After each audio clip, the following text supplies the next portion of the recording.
Saudações a todos que nos assistem pelo GPEC neste momento para tratarmos de mais um tema trazido pelo Espiritismo. O tema de hoje, Amai-vos e Instruí-vos, foi retirado de um dos capítulos do Evangelho. Esse capítulo em específico é o capítulo 6, o Cristo Consolador. E aí podemos nos perguntar por que a recomendação, a primeira inclusive, que é amai-vos, e o segundo mandamento para os espíritas é instruí-vos. Amar vem em primeiro lugar, a primeira condição que devemos exercitar, e a instrução vem logo em seguida. Por que esta ordem? Porque primeiro a amorosidade e depois a instrução. Se tanto falamos que ambas devem andar juntas. Inclusive, nós vemos a afirmação no próprio Evangelho e em outras obras que o Espiritismo nos presenteou, onde se diz que o lado moral acompanha o intelectual. Então, pela instrução, nós iremos entender as recomendações dos Espíritos e então teremos condição moral de acompanhar. Se eu compreendo, se eu entendo e desenvolvo a minha fé a partir daquilo que tenho compreensão, ficará mais fácil, por entender as consequências, o porquê que devo proceder de tal modo, seguir moralmente e ir a par e passo, conformando as virtudes que devo cultivar como espírito imortal para atingir a perfeição e então chegar ao que Allan Kardec, o nosso codificador, denominou de educação do caráter. Essa é a perspectiva que iremos então seguir e conversar neste momento até o término desta palestra. Eu vou trazer alguns pontos desse capítulo 6 em específico do Evangelho Cristo Consolador, onde começamos com a afirmação de que o jugo é leve. Este jugo que Jesus nos garantiu que seria leve se o seguíssemos. E nós já sabemos que a doutrina espírita elege Jesus como o nosso modelo e guia. Se observamos os seus comportamentos, se observamos o que ele nos disse e nos recomendou, este será o caminho que precisaremos seguir para a nossa evolução ou ascese espiritual, para que se tornem facilitadas as condições de vida que nós temos. E eu não estou falando, quando digo condições de vida, da casa que moramos, do carro que podemos possuir, das tecnologias de última geração que a gente possa ter. Condições de existência, eu estou falando das relações que nós estabelecemos com as outras pessoas ou com os outros espíritos, estejam eles encarnados ou desencarnados, de como vivenciamos as experiências que são as molas mestras do nosso crescimento moral, situações em que experimentamos ciúme, possessividade, malquerença, disputa, sensação de inadequação, uma sensação de inferioridade, como as nossas emoções e os nossos sentimentos que aparecem nesse momento são vistos, são lidos e são analisados por todos nós. Quando entendemos que o fardo que carregamos se torna pesado, significa que tivemos uma má compreensão dos mecanismos e das leis da vida. Uma compreensão, melhor dizendo, inadequada, que não está condizente com a perspectiva de um Pai misericordioso, de um Pai amoroso, soberanamente justo e bom. E isso eu afirmo porque quando afirmamos que o nosso fardo está pesado, significa que estamos trazendo um princípio de injustiça divina, porque aquilo que pesa significa que eu não consigo carregar. E, em verdade, nós só temos sobre os nossos ombros aquilo que nele depositamos por irresponsabilidade, por invigilância ou por uma vontade não muito ativa na perspectiva da nossa melhoria íntima.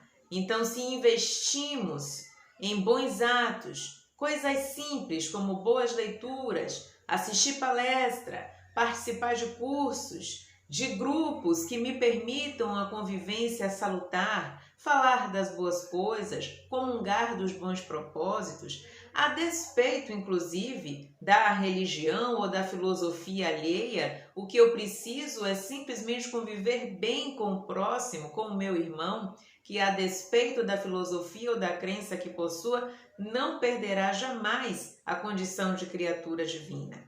Então, observemos as nossas existências e vejamos o que é que estamos considerando como um peso ou como algo que eu não consigo suportar, que é diferente de algo que eu suporto com desafio, com dificuldade, mas que eu percebo que eu consigo administrar.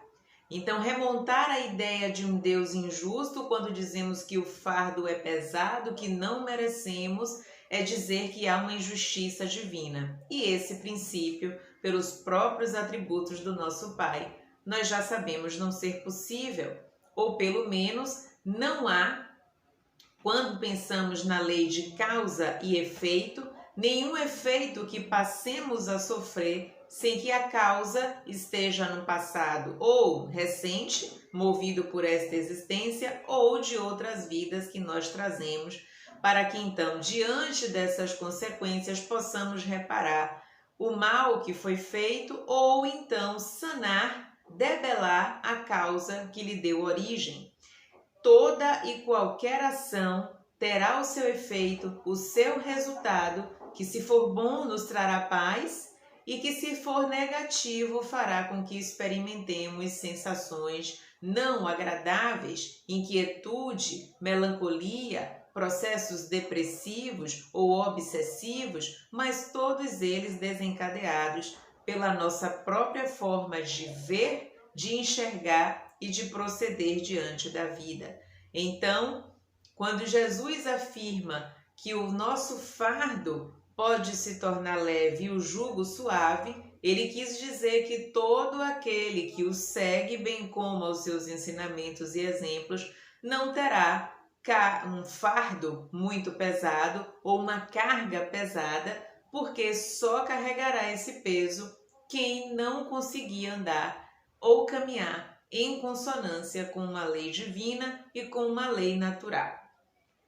Um pouco mais à frente, ele também nos dá uma esperança. Olha, não é porque a sua caminhada está dificultada, não é porque você tem desafios enormes a vencer que estarás sozinho, ou essa ideia de que é um castigo pelo que você cometeu. Não existe castigo nem punição para a divindade, e sim oportunidades de refazimento ou até de aprendizagem.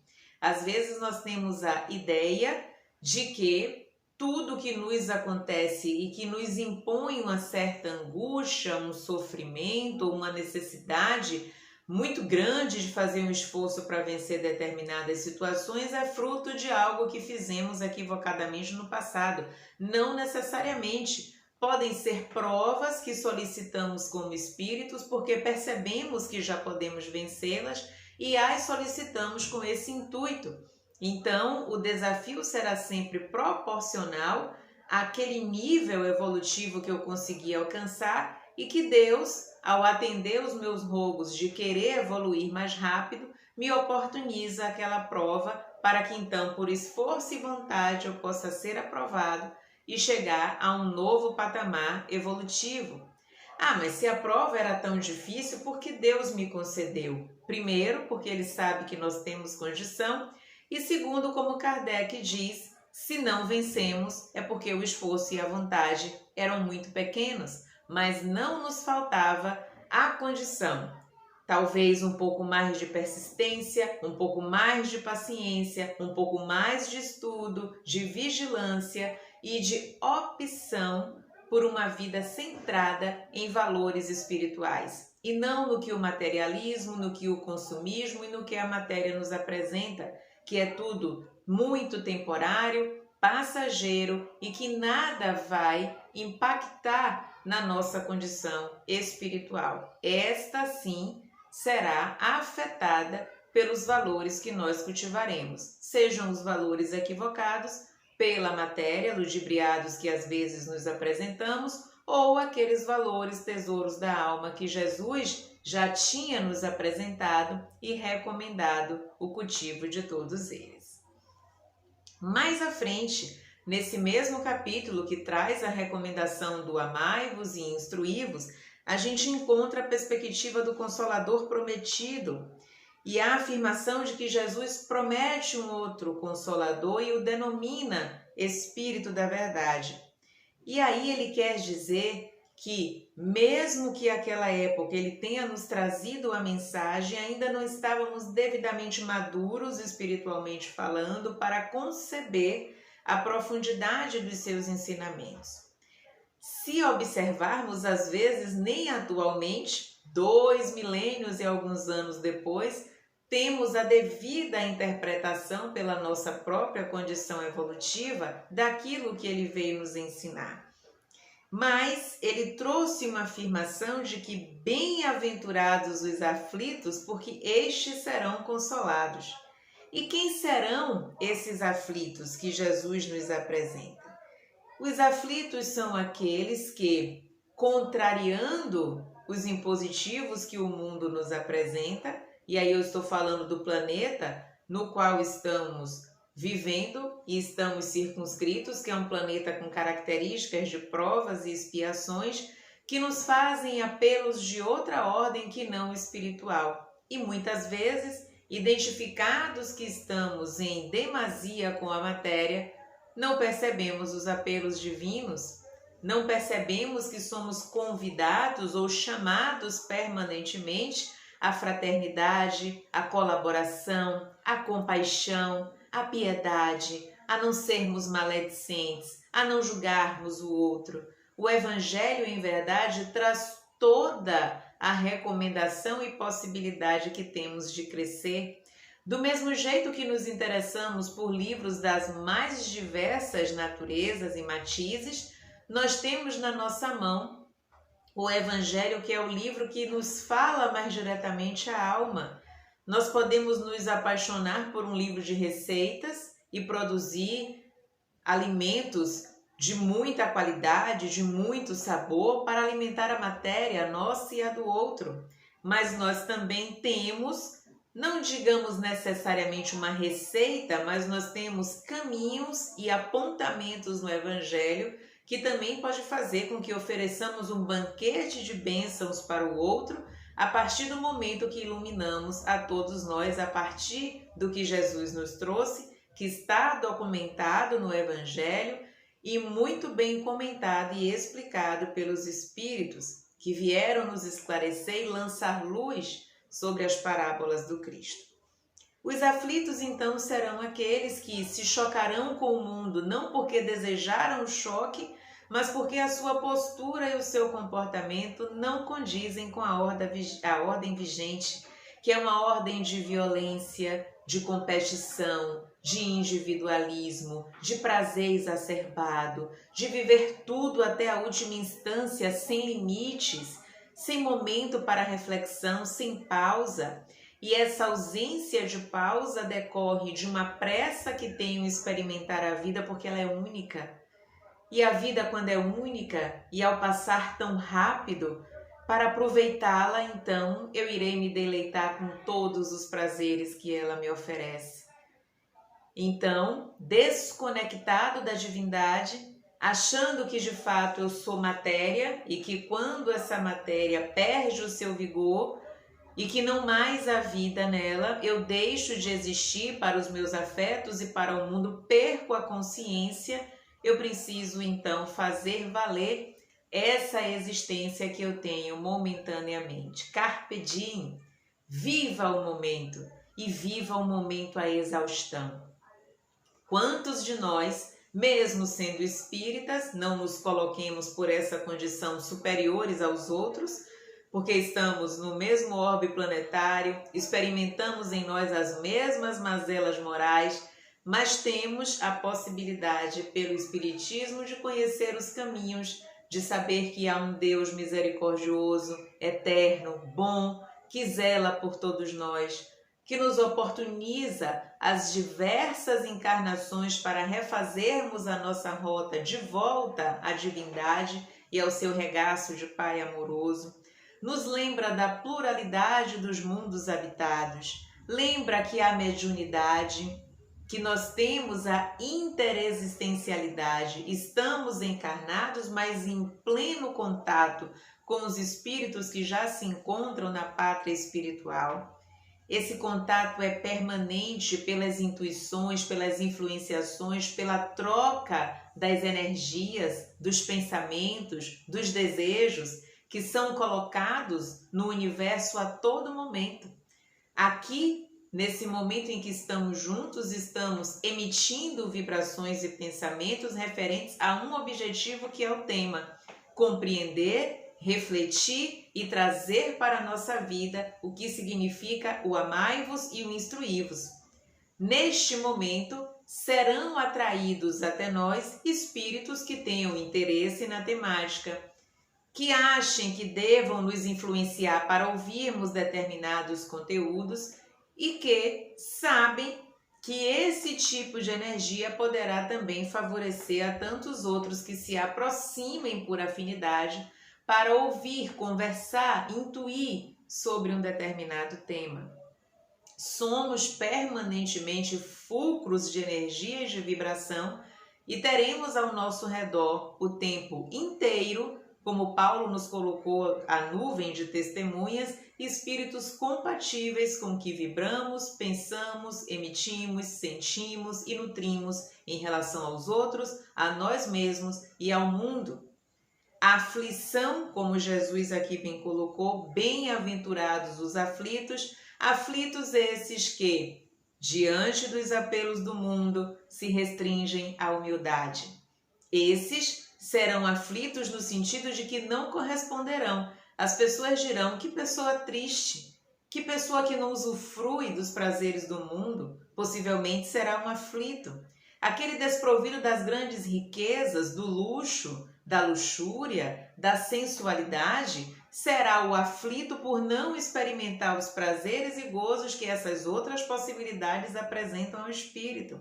Jesus não comemoraria, ou não diria positivamente: bem-aventurados os aflitos, os que passam restrição do ponto de vista material, os que experimentam solidão porque desfrutam de outros valores, os que são discriminados porque defendem uma perspectiva espiritual para a sua vida, e por aí vai. Estes serão consolados porque optaram pela verdade e pelo cultivo do reino dos céus dentro de si.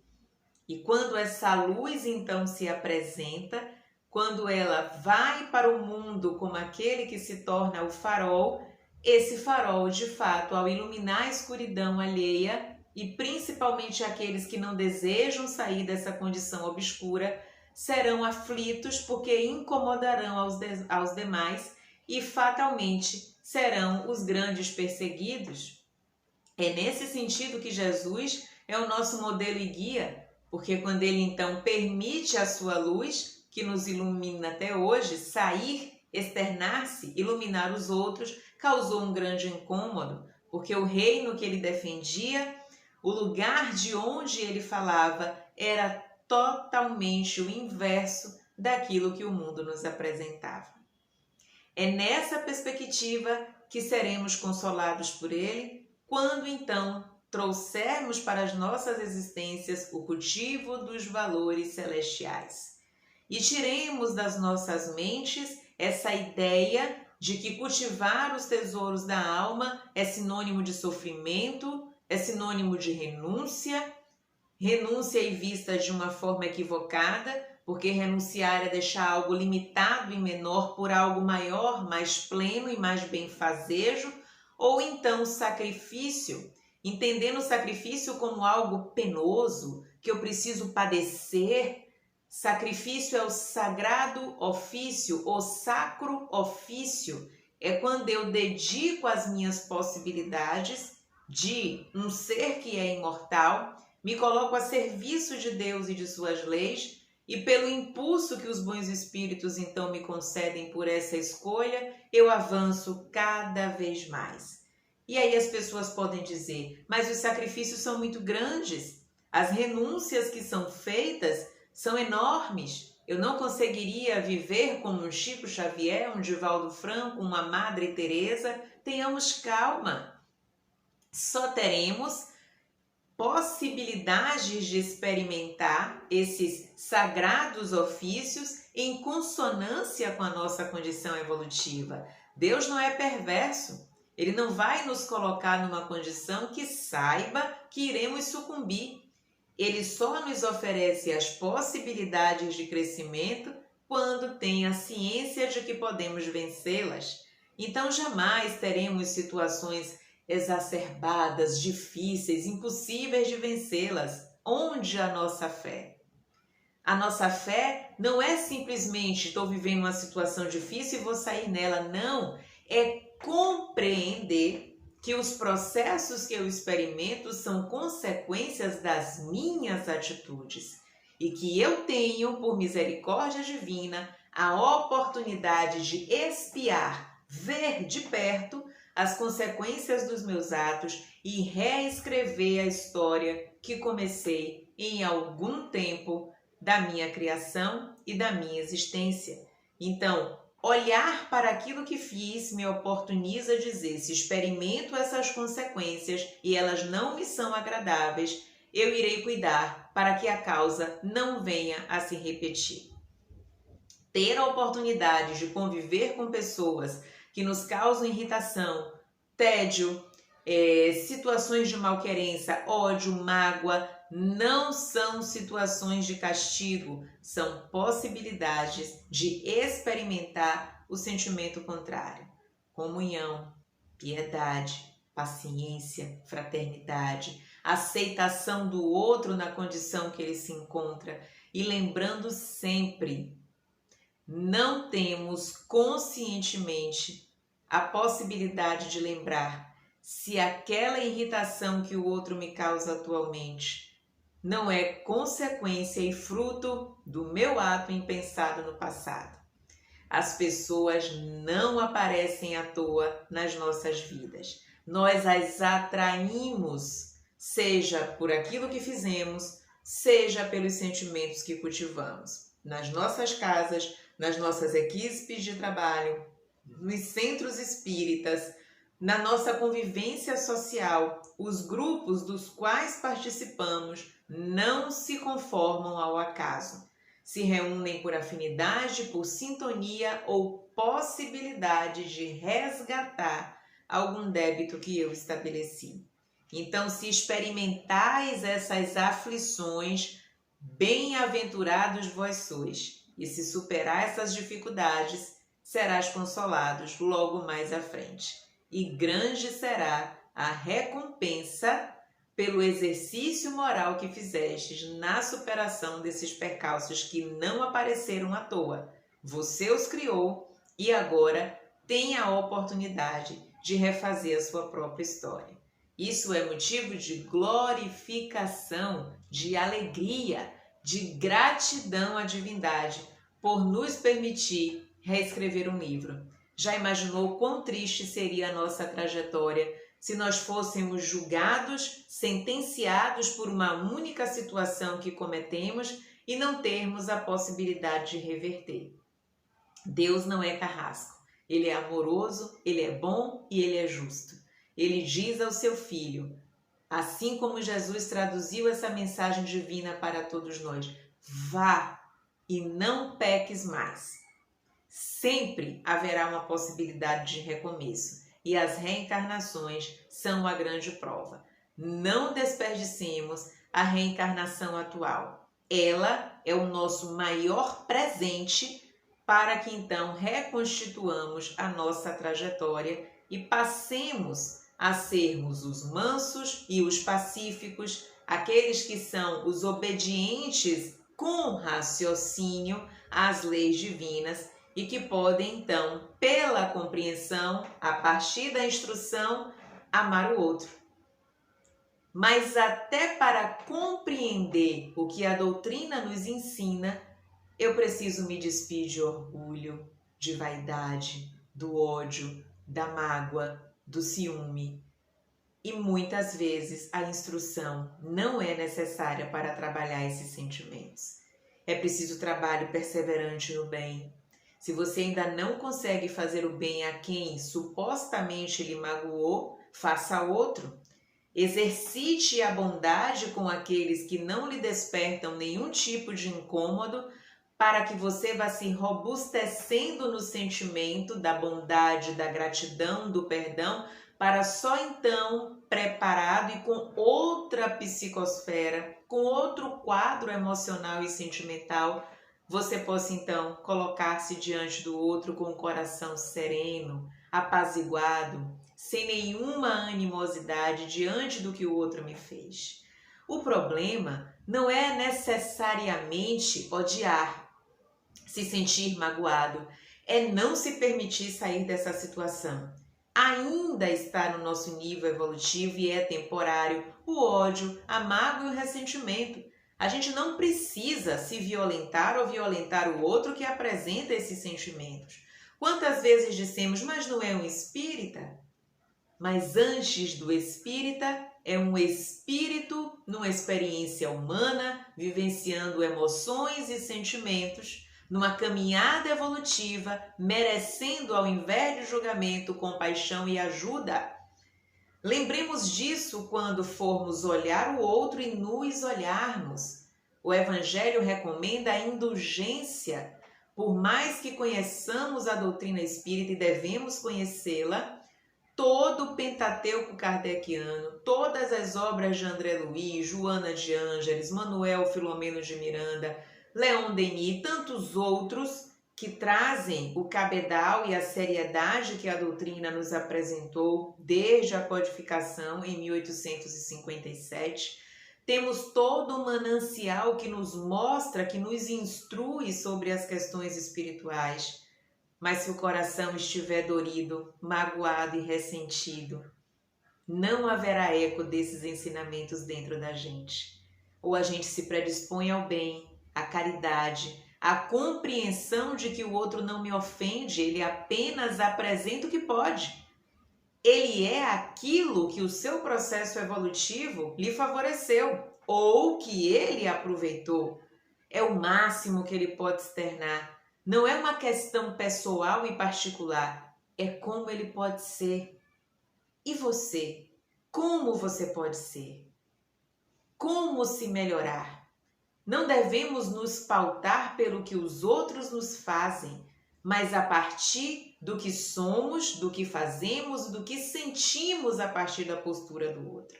Não é o outro que determina a minha evolução, é a minha reação à ação do outro que determina como estarei ou como optarei em permanecer. Não deleguemos ao outro a responsabilidade do nosso crescimento. Fulano me feriu, cicrano me magoou, alguém falou mal de mim. Por que as atitudes do outro devem lhe impressionar tanto? Será que é o seu amor próprio ferido? Será que a imagem que você tem ou pensa que tem e que o outro lançou uma certa tinta e causou uma mancha, mexeu tanto com seu orgulho e com a sua vaidade a ponto de desejar o mal ao outro, de se magoar, de se ofender? Se você não é aquilo que o outro diz, para que se incomodar tanto? Se o que ele diz não é uma verdade, os seus atos irão comprovar o contrário. A gente não é apenas o que o outro diz e determina. A gente é o que a gente emite, o que a gente apresenta, o que os outros captam de nós. Paremos com essa preocupação de sempre querer agradar o outro para ser benquisto, para ser bem visto. Isso é tortura com você mesmo. Você precisa ser aquilo que você pode ser. E se você for o que você pode ser no momento, você vai ser transparente, você vai ser livre. Isso, claro, não nos confere o direito de impor às pessoas as nossas mazelas e os nossos comportamentos imprudentes. Isso significa que eu me aceito na condição que estou, sem me achar melhor ou pior, mas também reconheço que preciso melhorar. E eu vou investir no conhecimento das minhas questões, dos meus desafios para vencê-los, mas também vou reconhecer que tenho virtudes, que tenho características agradáveis, que posso ser bondoso, caridoso, que posso estudar mais, que posso aprofundar os meus conhecimentos para mim e para ajudar ao próximo. Vejamos que quando ouvimos o que o outro nos traz, que não necessariamente nos obriga a tomar aquilo como verdade, mas que a gente precisa observar se aquilo é verdadeiro. Se não for, não acolha. E caso seja verdadeiro, vá investir na mudança. Mas não transfira uma energia de malquerença para o outro que deveria ser investida na sua melhoria. O outro que lhe aponta ou que lhe diz determinadas coisas é só um instrumento da divindade para dizer: melhore aqui, potencialize essa característica, invista em determinados comportamentos, leituras, deixe isso aqui de lado, tire a força dessa característica moral que faz com que você sofra, com que você padeça. Por que a gente não pode ter esse olhar proativo a partir do que o outro nos traz e só negativo? Estão me perseguindo? Estão me querendo mal? Aquelas pessoas devem estar rindo de mim. Por que tanta fragilidade íntima se a gente tem os meios de robustecer pela fé, pela oração, pelo estudo, se já sabemos que tudo o que nos acontece é fruto dos nossos próprios atos? Somos filhos de Deus, herdamos os seus atributos, bondade, inteligência, compreensão, coloquemos em prática. Ah, não é tão fácil. Já tentou? Já fez o primeiro esforço? Do mesmo jeito que nos acostumamos aos maus hábitos, podemos nos acostumar aos bons. Agora é preciso exercitar. No início vai dar trabalho, porque nós estamos acostumados à maledicência, ao julgamento, à superficialidade das relações. Mas quando vamos nos habituando à prática da leitura edificante, da ajuda ao outro, não esperar que o outro me peça ajuda, oferecer, estudo constante e permanente, evangelho no lar, terapia, meditação, autopasse, fluidoterapia, palestras edificantes. Cada vez que a gente investe em uma dessas coisas, a gente quebra essa couraça que a gente criou de infelicidade, de sensação de impotência, de incapacidade para progredir. Do mesmo jeito que o passe faz uma limpeza no nosso perispírito, o bem fazer, o olhar para o outro, a caridade, o estudo e a leitura fazem uma sepsia na nossa mente e abrem canais de sintonia com os espíritos superiores. E aí seremos muito bem por eles influenciados e então conseguiremos caminhar com mais facilidade. E aí vamos percebendo que o que antes era um grande empecilho, uma grande dificuldade, hoje não mais se constitui um obstáculo. Eu já faço o bem com tranquilidade. Eu já ouço as pessoas com um tempo maior e com mais paciência, sem ficar apressado para falar por cima do outro, em achar que deve dar logo um conselho sem nem saber qual é o desfecho da história. Ajudar é saber escutar. Às vezes é só isso que o outro precisa. É ouvir alguém chorar. É não ter aquela postura, meu Deus, vem fulano com 1000 queixas. Escute. Ele só está lhe pedindo socorro. Você não precisa escutar todos os dias, mas você não tem 20 minutinhos na sua semana? Você não tem 10 minutos para ler um capítulo do Evangelho? Você não tem um momento na semana para contemplar as estrelas? Você não tem um momento para abrir a janela e observar o nascer do sol? Ouvir o canto dos pássaros? Quanto tempo seus ouvidos estão acostumados às péssimas notícias nos telejornais? Aos sites em que a gente acompanha a vida alheia e muitas vezes vidas tão vazias e que a gente até deseja tê-las para quê? Se já tens a certeza de que és espírito imortal e que são outras as notícias e os atos que deveis procurar e se abastecer por eles. Meus irmãos, temos tudo nas nossas mãos. Não é fácil, ninguém está dizendo isso, mas é plenamente possível se o desejarmos. A cada vez que manifestamos o desejo do crescimento, os bons espíritos se aproximam, do mesmo jeito que a malquerença, o ódio, a mágoa, a sensação de desvalia atrai espíritos da mesma natureza fluídica. Nós já conhecemos, nós já estamos instruídos nesse sentido. E é por isso que é o segundo mandamento. Porque se o primeiro, amai-vos, não for atendido, o segundo perde o valor. Seremos aquele do verbo fácil, da imposição do discurso, daqueles que exigem do outro uma postura que o livro determinou, mas que não vivencia. É o sepulcro caiado do Evangelho. Ou eu amo para ter a possibilidade da instrução adentrar o meu ser e me dominar, a ponto de viver como se fosse o Cristo, como Paulo nos apresentou, não sou mais eu que vivo, é Cristo que vive em mim. Mas lembremos, Paulo era letrado, intelectual, dominava 3 idiomas, inteligentíssimo, de um poder argumentativo invejável e incomum. Ele conseguia convencer toda e qualquer plenária que estivesse diante dele.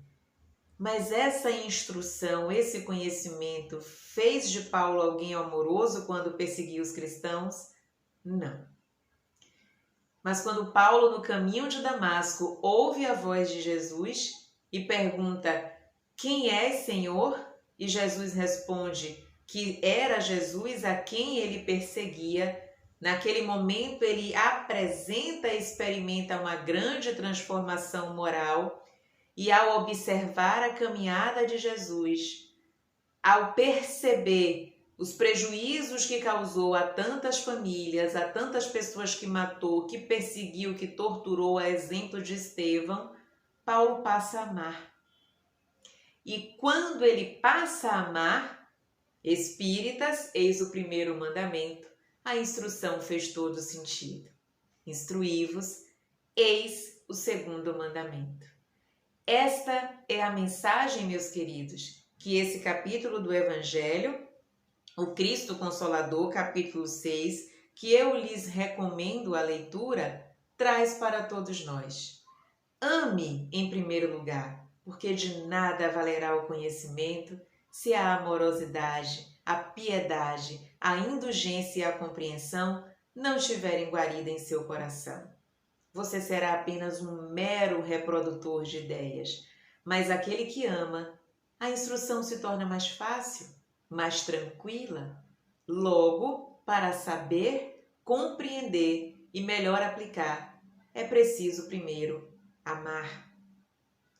2 ensinamentos trazidos por Jesus: amar a Deus sobre todas as coisas e amar ao próximo como a si mesmo.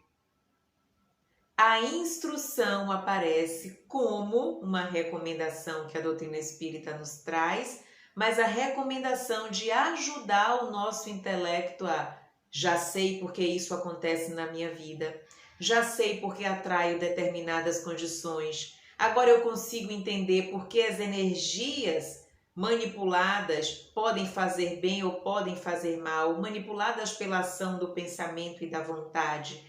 Intelectualmente eu vou tendo condições de compreender as leis universais, a lei de causa e efeito, as leis divinas, a dinâmica da vida.